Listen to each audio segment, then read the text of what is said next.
Hello friends, welcome on my channel the great learners. आज मैं आपको एलसीएम एंड एचसीएफ, तो मैं आज आपको एलसीएम जो फाइंड करता है, तो मतलब एलसीएम की फाइंड करने की बहुत सारी मेथड होती है। तो मैं आज आपको प्राइम फैक्टराइजेशन मेथड बताऊंगी, मतलब अभाज्य गुणनखंड विधि, एंड सेकंड में बताऊंगी आपको डिवीज़न मेथड, तो जिसके थ्रू हम क्या फाइंड करेंगे, एलसीएम मतलब लघुत्तम समापवर्ती। ओके, तो मैं आपको पहले फर्स्ट में बताती हूँ आपको कि अभाज्य गुणनखंड विधि के थ्रू हम किस तरह एलसीएम फाइंड कर सकते हैं। ओके, तो जैसे हमारा एक क्वेश्चन है 15, 30 एंड 24, तो हमें इनका एलसीएम फाइंड करना है। तो इसी मेथड, इसी नंबर्स के थ्रू मैं आपको prime factorisation method and division method के थ्रू किस तरह फाइंड करते हैं वो आपको बताती हूँ। ओके, तो जैसे यहाँ पे हमारा 15, तो 15 के मल्टीपल्स क्या हो जाएंगे, 3 5 15, 3 इंटू 5। हम प्राइम इसलिए ले रहे हैं, प्राइम मतलब अभाज्य, मतलब जो किसी से डिवाइड ना हो। तो 3 एंड 5, ये तो ये प्राइम फैक्टर्स हो गए हमारे, है ना। 15 के मल्टीपल्स 3 एंड 5 हो गए। ओके, अब जैसे यहाँ पर है, इसके बाद क्या है यहाँ पे 30। ओके, तो 30 के क्या क्या हो जाएंगे यहाँ पे, 2 3 6, देन 6 5 30, 2 3 6, 6 5 30, 2 3 6 हो जाएगा, देन 6 5 30 हो जाएगा। ओके, 30 यहाँ पे आ जाएगा। ओके, देन लास्ट क्या है हमारा 24। अब 24 के क्या क्या हो सकते हैं, मल्टीपल्स क्या क्या हो सकते हैं। अब हम इसे लिख सकते हैं 8 3 24, बट जो 8 है यहाँ पे इवन है, हमको क्या लेना है यहाँ पे, अभाज्य मतलब प्राइम वाला लेना है। अब हम 8 को किस तरह लिख सकते हैं, हम 8 को लिख सकते हैं यहाँ पे 2 इंटू 2 इंटू 2 इंटू 3। ओके, यहाँ तक क्या सभी को समझ में आया। 2 2 4, 4 2 8, 8 3 24 हो जाएगा यहाँ पे। ओके, यहाँ पर हमारे कौन कौन से नंबर्स आ गए, 2 3 एंड 5। ओके, तो अब हम यहाँ पर क्या लेंगे, हम जैसे यहाँ पे एलसीएम फाइंड कर रहे हैं, तो हम यहाँ पे क्या लेंगे, हाईएस्ट पावर लेंगे, जो भी नंबर्स है उसकी हाईएस्ट पावर लेंगे। अब जैसे यहाँ पे, अब यहाँ पे 15 के 3 एंड 5 है, एंड 30 के 2 3 5, और जो 24 है उसका है 2 2 3 टाइम यहाँ पर और 3।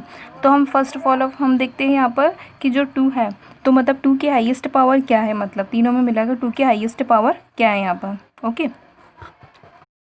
अब हम देखते हैं यहाँ पे 2 की हाईएस्ट पावर, इसमें तो 2 नहीं है, देन इसमें 2 की पावर 1 ही है। ओके, 1 टाइम है, मतलब 2 की पावर 1 है। ओके, और जो 24 है तो उसमें 2 की पावर कितनी है, 2 की पावर यहाँ पर क्या है, 24 में 2 की पावर 3 है। ओके, तो हम क्या लेंगे, एलसीएम में हम क्या लेंगे, सबसे हाईएस्ट पावर वाला लेंगे। तो हम यहाँ पे ले लेते हैं 2 की पावर 3 इंटू। ओके, अब हम किसकी पावर देखेंगे, 3 की। अब यहाँ पे 3 की पावर 1 है, यहाँ भी 3 की पावर 1 है, यहाँ भी 3 की पावर 1 है। यदि यहाँ पे सपोज 3 की पावर 2 रहता तो हम क्या लेते हैं 3 की पावर 2, क्योंकि वो हाईएस्ट पावर होती है। अभी तो सभी इसमें क्या है, 3 की पावर जो हाईएस्ट है वो 1 ही है। ओके, तो 3 की पावर 1 हो जाएगा। ओके, देन हम यहाँ पे क्या देखेंगे, 5 की पावर। अब यहाँ पे 5 की पावर 1 है, यहाँ पे 5 की पावर 1 है, यहाँ पे नहीं है। ओके, तो 5 की हाईएस्ट पावर क्या हो जाएंगी, 1 ही हो जाएंगी, क्योंकि यहाँ पर भी 1 है, यहाँ पर भी 1 है। सपोज यहाँ पर 2 हो जाता तो हाईएस्ट पावर क्या ले लेते हैं, हम 2 ले लेते हैं, बट दोनों तरफ क्या है, हाईएस्ट पावर यहाँ पे 1 ही है, तो हम क्या लेंगे 5 की पावर 1। ओके, तो अब यहाँ पे हो जाएगा 2 की पावर 3, मतलब 8 हो जाएगा, 3 की पावर 1 3 एंड 5। अब यहाँ पे हो जाएगा 8 3 24 इंटू 5, तो हमारा आंसर क्या हो जाएगा 120। ओके, तो यहाँ पर ये हमारा आंसर हो जाएगा। ओके, यहाँ तक क्या आप सभी को समझ में आया कि प्राइम फैक्टराइजेशन मेथड के थ्रू किस तरह हम एलसीएम फाइंड कर सकते हैं। हमें यहाँ पर क्या लेना है, सबके मल्टीपल्स ले लेना है, देन हमें हाईएस्ट पावर जो भी है उसे लेना है, और बाद में उसका इंटू कर देना है। ओके, तो यहाँ पर हमारा एलसीएम फाइंड हो गया 120। यहाँ पे हमारा नेक्स्ट क्वेश्चन है 10 20 एंड 30। अब हम इसमें एलसीएम फाइंड करेंगे। ओके, तो एज इट इज़ जैसे फर्स्ट क्वेश्चन में हमने फाइंड किया वैसे ही फाइंड करते हैं। अब जैसे 10, अब 10 के मल्टीपल्स क्या हो जाएंगे, यहाँ पे प्राइम 2 5 10। ओके, देन यहाँ पे 20 की क्या हो जाएंगे, 20 को हम क्या लिख सकते हैं, यहाँ पे 20 को हम लिख सकते हैं 2 इंटू 2 इंटू 5, 2 2 4, 4 5 20। ओके, और यहाँ पे 30 को क्या लिख सकते हैं हम, यहाँ पे 30 को लिख सकते हैं हम यहाँ पे 2 3 6, 6 5 30। ओके, क्या हो गया 2 3 6 और 6 5 30। ओके, तो यहाँ पे क्या हो गया 2 की पावर 1 इंटू 5 की पावर 1, और यहाँ पे हो गया 2 की पावर 2 इंटू 5 की पावर 1, एंड देन यहाँ पे हो गया 2 की पावर 1, 3 की पावर 1 एंड 5 की पावर 1 हो गया। ओके, अब हम देखते हैं यहाँ पे हाईएस्ट पावर, तो हाईएस्ट पावर क्या है यहाँ पे 2 की, टू की पावर 2, ओके। देन यहाँ पे हम देखते हैं 3 की हाईएस्ट पावर, 3 की हाईएस्ट पावर क्या है, यहाँ पे 3 है, क्योंकि इसमें नहीं है, इसमें नहीं है और इसमें 3 है, तो 3 की पावर हाईएस्ट पावर क्या हो गई, 3 की पावर 1, ओके। देन यहाँ पर देखते हैं 5 की हाईएस्ट पावर, तो 5 की हाईएस्ट पावर क्या है, 5 ही है, तो हम ये ले लेंगे, ओके। तो यहाँ पे क्या हो जाएगा, 2 2 ज़ा 4 एंड 3 एंड 5, तो यहाँ हो जाएगा 4 3 ज़ा 12 और 12 5 ज़ा 60, तो ये हमारा आंसर हो जाएगा 60, ओके। यहाँ तक आप सभी को समझ में आया। हमने क्या किया, पहले उनके मल्टीपल्स ले लिए, प्राइम ले लिए, ओके, प्राइम फैक्टर्स, ओके, 10 के, तो 2 की पावर 1, 5 की पावर 1 लिखा उसे, और देन हमने सबसे लास्ट में क्या किया, जो हाईएस्ट पावर है इसको लिख लिया, तो 2 की पावर 2 हो जाएगा यहाँ पे, और यहाँ पे 3 नहीं है, इसमें 3 नहीं है, इसमें 3 की पावर 1 और ये 5, तो हमारा आंसर क्या हो जाएगा यहाँ पे 16। अब मैं आपको बताऊंगी कि डिवीज़न मेथड के थ्रू हम एलसीएम किस तरह फाइंड कर सकते हैं, ओके। तो मैंने एज इट इज़ नंबर ले लिया है 15, 30 एंड 24, ओके। तो जिस उसमें कैसे किया था हमने, मल्टीपल्स के थ्रू उनके प्राइम जो प्राइम नंबर्स थे उनकी जो हाईएस्ट पावर थी वो ली थी, ओके। अब इसमें क्या करेंगे हम, जैसे हम इसमें इस तरह फाइंड करेंगे। अब मैं देखती हूँ कि मतलब इसमें कोई भी एक नंबर हो या दो नंबर जो भी है, यदि सब मिनिमम एक नंबर भी 2 से डिवाइड होगा, मतलब तो हम तो पहले फर्स्ट जो सबसे छोटा नंबर है उससे हम डिवाइड करेंगे, ओके। अब मैं देखती हूँ यहाँ पे 15 तो नहीं होगा 2 से, बट 30 एंड 24 हो सकता है, ओके। तो हम सबसे छोटे नंबर्स क्या ले लेंगे, यहाँ पे 2 ले लेंगे, ओके। अब जैसे यहाँ पे 15 से नहीं हो रहा है तो हम 15 को एज इट इज़ लिखेंगे, ओके। अब जैसे 30 है, अब 30 जो है 2 से, जैसे 3 है, 3 तो नहीं आता है 2 के टेबल में, 2 आता है, तो जितने टाइम में आता है, मतलब जितने टाइम्स आता है वो हम यहाँ पे नोट करेंगे, ओके।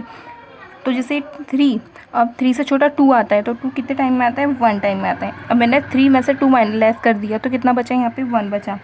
अब ये 1 और 0 मिलकर कितना हो गया, 10, तो 2 के टेबल में 10 आता है 5 टाइम में, 2 5 ज़ा 10 हो जाएगा। अब यहाँ पे 2 तो आता ही है, तो 2 1 ज़ा 2 एंड 4 आता है, 2 2 ज़ा 4, ओके। अब मैं यहाँ पे देखती हूँ, अब यहाँ 15 15 12, अब मतलब जितनी बार 2 से हो रहा है, मतलब एक नंबर भी होता है 2 से डिवाइड, तो हमें 2 ही लेते जाना है। देन नहीं होता है तो हमें 3 से देखना है, देन 3 से भी नहीं होता है तो फिर 5 से, ओके। ऐसे हमें आगे बढ़ते जाना है।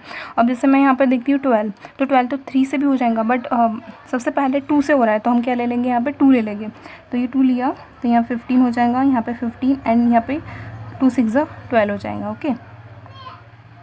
अब यहाँ पे 6 आ गया है, तो ये भी 2 से तो हो ही जाएगा, जितनी टाइम जा रहा है 2 से तो हमें डिवाइड करना है, देन हमें 3 से लेना है, ओके। तो ये 15 as it is, 15 as it is, और यहाँ पे 2 3 ज़ा 6 हो जाएंगे, ओके।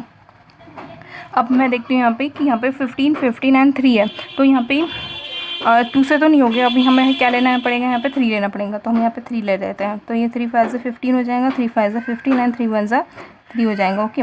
अब यहाँ पे 3 से होगा क्या, नहीं, क्योंकि यहाँ पे 5 है और 1 है, तो यहाँ पे ऑब्वियसली 5 से ही होगा, तो हम 5 से डिवाइड करेंगे, तो 5 1 ज़ा 5, 5 1 ज़ा 5 एंड 1, ओके। तो हम यहाँ देखते हैं यहाँ पे हमारे कितने होगा, जो भी है हम इसे नोट कर लेंगे, ओके, जितने भी multiples, 2 into 2 into 2 into 3 into 5, okay. अब जितने भी नंबर्स है, अब हम जितने भी मल्टीपल्स हैं हम इनका इंटू कर लेंगे, तो अब यहाँ पे क्या हो जाएगा, 2 2 ज़ा 4 एंड 4 2 ज़ा 8, ओके। यहाँ पे 8 हो गया एंड 3 इंटू 5, ओके। अब यहाँ पे कितना हो जाएगा, 8 3 ज़ा 24 इंटू 5, तो हमारा आंसर क्या हो जाएगा यहाँ पे 120 as it is. Last question में भी हमने प्राइम फैक्टराइजेशन मेथड के थ्रू फाइंड किया था, तो 120 आया था, देन इससे भी 120। सो अब यहाँ तक कि आप सभी को समझ में आया होगा, ओके। दोनों ही मेथड ईजी है, ओके। अब मैं बताती हूँ आपको इसी डिवीज़न मेथड के थ्रू जो हमने नंबर्स लिया था, हाँ, 10 20 एंड 30 का, ओके। अब हम देखते हैं यहाँ पे 10 30 एंड 20 का फाइंड करते हैं, ये 10 20 एंड 30, ओके। तो हम सबसे पहले किससे करेंगे, हाँ 2 से करेंगे, तो यहाँ पे 2 5 ज़ा 10, 2 1 ज़ा 2 0। अब 30 है तो क्या हो जाएगा, 2 1 ज़ा 2 एंड बचेगा यहाँ पे 10, तो 2 5 ज़ा 10 हो जाएंगे, ओके। अब हम देखते हैं यहाँ पे फिर से 2 से, तो यहाँ 5 से नहीं जाएगा, तो 5 का मतलब जो नहीं आ रहा है उसे एज इट इज़ लिख देना है, ओके। अब जैसे 5 नहीं आता तो हम 5 से डिवाइड नहीं होता है, फुल डिवाइड नहीं होता है, तो हम 5 को एज इट इज़ लिख देंगे, ओके। अब यहाँ पे 2 से 10 डिवाइड हो रहा है, तो 2 5 ज़ा 10 और यहाँ पे 15, ओके। अब देखते हैं यहाँ पे 5 5 15, ये तीनों 5 से फुली डिवाइड हो जा रहा है, बट हमें पहले क्या लेना है, छोटा वाला नंबर से लेना है, तो हमें पहले 3 से करेंगे, क्योंकि एक नंबर भी डिवाइड हो रहा है यदि, तो हमें उसे लेना है, तो 3 से हो रहा है 15, ओके। तो हम यहाँ पे ले लेंगे पहले 3, ओके, नंबर से लेते जाना है हमें सीधे से, तो यहाँ पे हो जाएगा 3 5 ज़ा 15, ओके। अब यहाँ पे तीनों क्या आ गए हैं, ये 5 आ गए, तो ऑब्वियसली 5 से हो जाएंगे तीनों, 5 1 5, 5 1 5 एंड 5 1 5। ओके, अब ये हमें ये नीचे नोट कर लेंगे, 2 इंटू 2 इंटू 3 इंटू 5। ओके, तो यहाँ पे क्या हो जाएगा, 2 2 ज़ा 4 इंटू 3 इंटू 5, तो ये हो जाएगा 4 3 ज़ा 12 इंटू 5, तो 12 5 से यहाँ पे क्या हो जाएगा 60, तो 60 हमारा आंसर है। Okay, as it is 60 prime factorisation method के थ्रू भी 60 आया था, दैन इसके थ्रू भी 60, तो जो भी आपको इजी लगे उस मेथड से आप एलसीएम फाइंड कर सकते हो। ओके, सो अब यहाँ तक कि आप सभी को समझ में आया होगा। तो यदि आपको ये वीडियो अच्छा लगे तो इस वीडियो को लाइक एंड शेयर जरूर कीजिए, पास में जो बेल आइकन है उसे प्रेस कर दीजिए। Okay, thank you.